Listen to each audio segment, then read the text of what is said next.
आपने जो सवाल पूछा कि डोनाल्ड ट्रंप क्या करेंगे, बिल्कुल इसको लेकर अमेरिका के लोग भी डटे रहते हैं और इसलिए ईरान को मटियामेट करने की धमकी देने वाले डोनाल्ड ट्रंप ने जब सीज फायर किया तो बहुतों को समझ में दरअसल आया नहीं कि इसके पीछे का राज क्या है।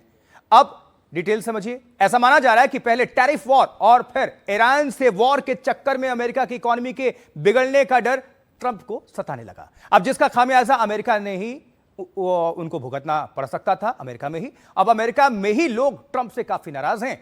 उन्हें लगता है कि डोनाल्ड ट्रंप उनके बुनियादी मुद्दों का हल ढूंढने की जगह खामोखा खाड़ी देशों में टांग अड़ा रहे हैं। अमेरिका के ईरान पर हमले के बाद जिस तरह ईरानी विदेश मंत्री ने रूसी राष्ट्रपति व्लादिमीर पुतिन से मुलाकात की और पुतिन जिस तरह ईरान के पक्ष में खुलकर नजर आ गए, खड़े हो गए, उससे भी ट्रंप को लगा कि कहीं रूस ईरान की तरफ से युद्ध में ना कूद पड़े। हालांकि इसके आसार बेहद कम थे, क्योंकि उधर रशिया तो खुद ही यूक्रेन के खिलाफ लड़ाई में उलझा हुआ है, जंग लड़ रहा है यूक्रेन के साथ, और अमेरिका धीरे धीरे दुनिया के तमाम देशों में उलझने की जगह निकलने में लगा हुआ है। और इसीलिए डोनाल्ड ट्रंप को यह भी डर सता रहा होगा कि कहीं फिर से खाड़ी देशों में फंस ना जाऊं या फंसना हम जाएं।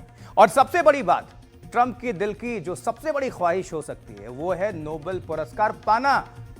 हो सकता है कि डोनाल्ड ट्रंप को लगता हो कि इजराइल और ईरान में सुलह करवाकर वो खुद को नोबेल पुरस्कार का हकदार बना दें, और ऐसे में माना जा रहा है कि सीज फायर के बहाने ट्रंप नोबेल शांति पुरस्कार जीतने की फिराक में है, जुगत में है।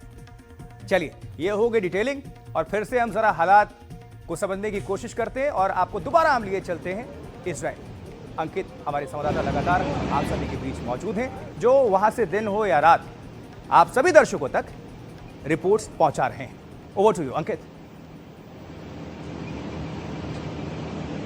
आशुतोष, जैसे आप कह रहे थे दिनों या रात आप तक रिपोर्ट पहुंचा रहे हैं, तो जितना लोग इजराइल के अंदर या ईरान के अंदर इस बात की कम से कम उम्मीद लगा रहे हैं कि अब शांति होगी, मैं भी यही उम्मीद लगा रहा हूं, क्योंकि कई रातों से सोए नहीं है, तो शायद थोड़ा सोने को मिल जाएगा अगर थोड़ी शांति होगी तो। लेकिन मुद्दे की बात पर अगर आए तो कुल मिलाकर अगर देखा जाए तो कल जिस तरीके से ईरान ने अमेरिका के एक बहुत बड़े एयरबेस पर, जो अमेरिका का जो यहाँ पे सैनिक अड्डा है कतर के अंदर, उसके ऊपर हमला किया, लेकिन उस हमले में ज्यादा नुकसान नहीं हुआ। उस हमले में ना सिर्फ जो ये कहा गया कि ईरान ने पहले ही अमेरिका को इसकी चेतावनी दे दी थी, उसको बता दिया था, अमेरिका ने उस हमले से पहले अपने लोगों को वहां से हटा लिया था। बाकायदा डोनाल्ड ट्रंप जो राष्ट्रपति हैं, उन्होंने आके थैंक यू ईरान बोला और कहा कि आप बहुत बहुत धन्यवाद हमें पहले से बताने के लिए।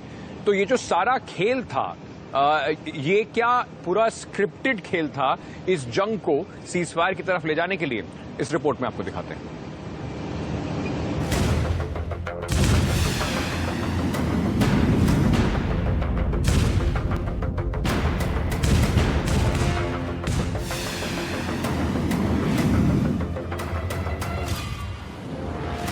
ईरान ने कतर के जिस अल उदैद एयरबेस पर बैलिस्टिक मिसाइल से हमला किया, वो अमेरिकी वायुसेना का ठिकाना है।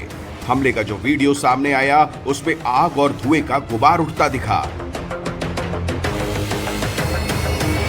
मिसाइल लॉन्च होने के बाद कतर में अफरा तफरी मच गई और लोग भागते नजर आए।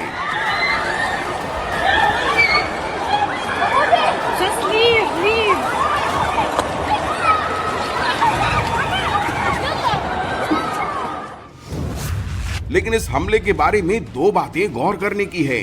मसलन, ईरान ने कम क्षमता वाली मिसाइलों का इस्तेमाल किया।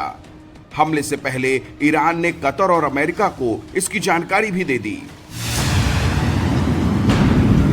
जाहिर है, ईरान का मकसद था कि उसकी कार्रवाई में किसी की जान का कोई नुकसान न हो। डोनाल्ड ट्रंप के एक पोस्ट से यह बात और ज्यादा साफ हो जाती है। ट्रंप ने पोस्ट में लिखा, मैं ईरान को पहले से जानकारी देने के लिए धन्यवाद देना चाहता हूं, जिससे किसी की जान नहीं गई और कोई जख्मी नहीं हुआ। शायद ईरान अब क्षेत्र में शांति और सद्भाव की दिशा में आगे बढ़ सकता है।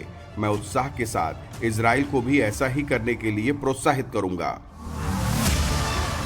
तो क्या अमेरिका के राष्ट्रपति ये जताने की कोशिश की कि ईरान की कार्रवाई को गंभीरता से लेने की जरूरत नहीं है? A short time ago, the U.S. military carried out वैसे भी कतर ने शुरू में पहले ये जानकारी दी कि उसने 12 मिसाइलें दागी हैं। बाद में ये आंकड़ा 19 कर दिया गया। लेकिन ट्रंप ने कहा कि ईरान की ओर से 14 मिसाइलें दागी गईं और ये भी दावा किया कि इनमें से 13 को गिरा दिया गया और एक को छोड़ दिया गया क्योंकि वो निर्जन इलाके की ओर बढ़ रही थी। द सन की एक रिपोर्ट में यह भी कहा गया कि ईरान ने हमले से पहले कतर के अधिकारियों को इसके बारे में बता दिया था, जिससे वहां मौजूद किसी अमेरिकी कर्मचारी को कोई नुकसान नहीं पहुंचा। ऐसे में ईरान का ये एक्शन सांकेतिक ही माना गया। माना जा रहा है कि अमेरिका ने रविवार को ईरान के 3 परमाणु बेस नतांज, फोर्डो और इस्फहान में बमबारी की। ईरान ने उसी के जवाब में अल उदैद एयरबेस पर हमला किया। अमेरिकी मीडिया की माने तो अमेरिका ने कतर से कूटनीतिक मदद मांगी थी। जानकारी के मुताबिक राष्ट्रपति ट्रंप ने कतर के अमीर से बात की और उन्हें बताया कि अमेरिका ने इजराइल को युद्ध विराम के लिए सहमत कर लिया है।